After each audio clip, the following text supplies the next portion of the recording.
I noticed as I was standing there, just kind of just like wondering what's going on, Diddy kept looking at me and Kanye kept looking at Lauren, and like they were exchanging glances, and I'm like, they're like watching me strangely. And I'm like, okay, let me pretend to drink, and like I'm not actually doing it.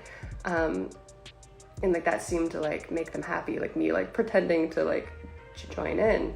And immediately I'm like, there's something in this drink. By now I'm sure y'all have seen the Niykee Heaton video where she claimed that Diddy and Kanye West tried to take advantage of her when she was just 19. And to make matters worse, it was right in front of some of their acquaintances who did nothing to help her. And that's not all, by the way. As her story went viral, Kanye's ex-girlfriend Julia Fox actually reposted a recording of Niykee sharing her story on TikTok. Okay, was Julia Fox just showing support as a woman believing another woman, or did she go through something similar with Kanye? Speaking of exes and current, what could Kim Kardashian know about the allegations? And is it true that she could be backing Kanye? And is Bianca Censori also low-key being cast-seed by Kanye? Okay, during an Instagram live, Niykee revealed that Kanye West had reached out to her after the huge success of her single Bad Intentions with Migos and OG Parker in 2014, and he invited her to a studio session. When she arrived at the studio, Niykee Heaton said that she was greeted by Kanye West and Diddy, and she noticed that both men were drunk on alcohol and possibly high on other things. Then she claimed that both Kanye and Diddy tried to pressure her to have a drink. She also recalled that 9 other women were at the studio while she was there, but they allegedly ended up leaving to go to the bathroom and were never seen again. And after the other women left, Niykee Heaton said that she was left alone with Diddy, Kanye West, an executive who worked with Kanye West's engineer, and his cousin. She then continued to speak about her incident by alleging that Diddy and Kanye started pressuring her to take off her clothes because it was hot in the studio.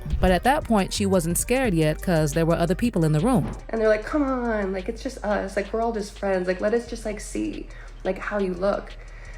And I'm like, okay, I'm fine. And like I still haven't gotten scared yet, you know, like I'm still like, this is a bad situation, I'm creeped out, but like there's no reason to panic, there's other men here.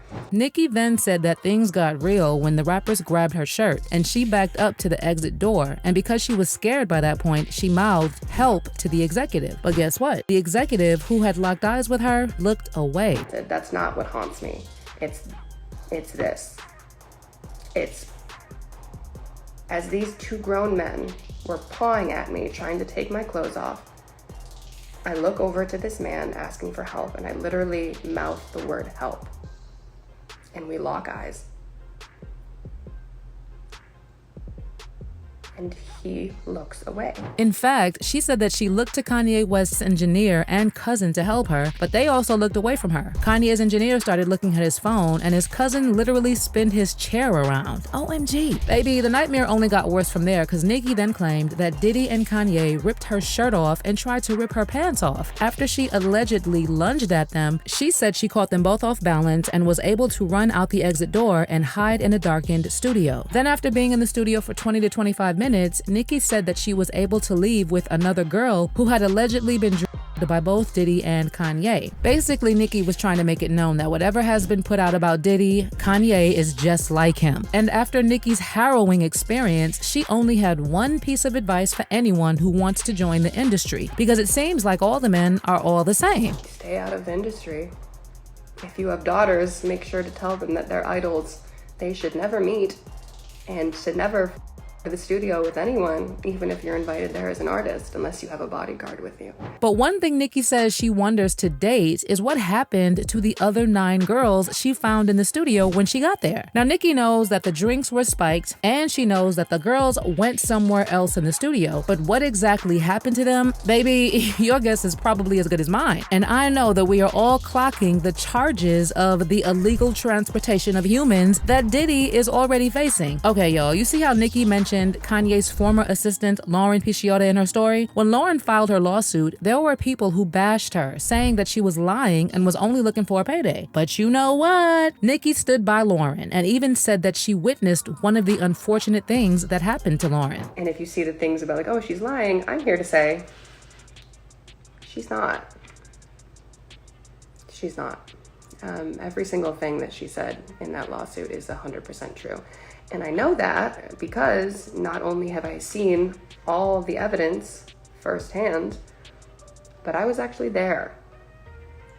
from one of these situations. About Lauren's lawsuit, it states that Kanye hired Lauren in July 2021 after meeting her when he was putting together his fashion line. Lauren said in her lawsuit that she was an OnlyFans model who posted a bunch of bikini and lingerie pics and was super successful, making $1 million a year. Apparently, after finding out about Lauren's work with OnlyFans, Kanye West disapproved and told her that he wanted her to be more godlike, and that started with deleting her OnlyFans account. But the compromise was that Kanye had to pay her $1 million a year for her to quit. According to Lauren, the promise ended up being just a tactic for Kanye West to misuse his power because he began sending her explicit text messages. In fact, Ye allegedly often sent Lauren videos of himself having intercourse, and he also laid out his fantasies in his text messages. Allegedly, he would often compliment Lauren in inappropriate ways, which included saying things like the sound of her voice turned him on. He was also obsessed with the willy sizes of her boyfriends and often would ask her to deliver honey, an enhancement and performance honey, if you know what I mean. Something else Lauren said in the lawsuit was that at one time, she was on a flight with Ye and his employees on the way to the Yeezy fashion show in Paris. Then Kanye allegedly texted her asking for a hug, which she claimed elsewhere in the suit was Ye's way of asking for intimate favors. When she declined the hug, Ye asked her if he could speak to her privately in his room. And once inside the room, which allegedly couldn't be opened from the inside, Ye got off under the covers of his bed before falling asleep while Lauren sat across from him in a chair. I mean, ew. In addition, she also said that Ye would often lie about hooking up with her and boast to his friends about it while she sat within earshot. And at one time, Kanye asked Lauren to go to his hotel room in Malibu, California to fix his Netflix account, but that he tried to convince her to hook up with him. Eventually, Lauren was fired from her role in October of 2022, and the suit claims that Ye began stalking her and even moved into the building where she lived after she was terminated. Honey, it was a lot for her based on the lawsuit, but as far as Kanye is concerned, he countersued Lauren, and in his suit, he denied her allegations against him, tagging them as baseless and backed by ulterior motives. Kanye's legal representative also accused Lauren of blackmail and extortion after he allegedly turned down her advances. Now, I'm sure y'all noticed that Lauren's allegations happened when Kanye was still very much married to Bianca, and Lauren actually also mentions Bianca in the lawsuit, saying that she was tasked with finding women for Ye and his wife Bianca Censori to sleep with. In fact, she often had to coordinate Uber rides for the women, and on one such occasion in August 2022, after she had arranged an Uber ride, Kanye West and Bianca Censori called her wanting to discuss the orgy fivesome they had participated in the day before. In addition, she said that Kanye would also allegedly ask Bianca to perform BJs for him and his friends. Lauren even described one incident from August 2022 at the Yeezy Gap office when Kanye West asked her to remove her cardigan while she was in the office because he said it was covering too much. Later that evening at the office, Kanye West allegedly asked Bianca Censori and other female guests to perform BJs on him and his male guests in the office changing room. Y'all, this is very messed up. Honey, if all these things Lauren is saying about Bianca are true, that would probably mean that she's being forced to do things in that relationship with Kanye. And we already have sources alleging that she may be gearing up to spill the tea on Kanye, but whether or not she actually will, only time will tell. As for Kim Kardashian, we have people assuming that because she has chosen to be quiet about the accusations against Kanye, she is subtly backing him up. But what are your thoughts on these recent allegations against Kanye? Do you believe he is just like Diddy? And what are your thoughts on his ex, Julia Fox, reposting Nicki's video? Sound off in the comments section below.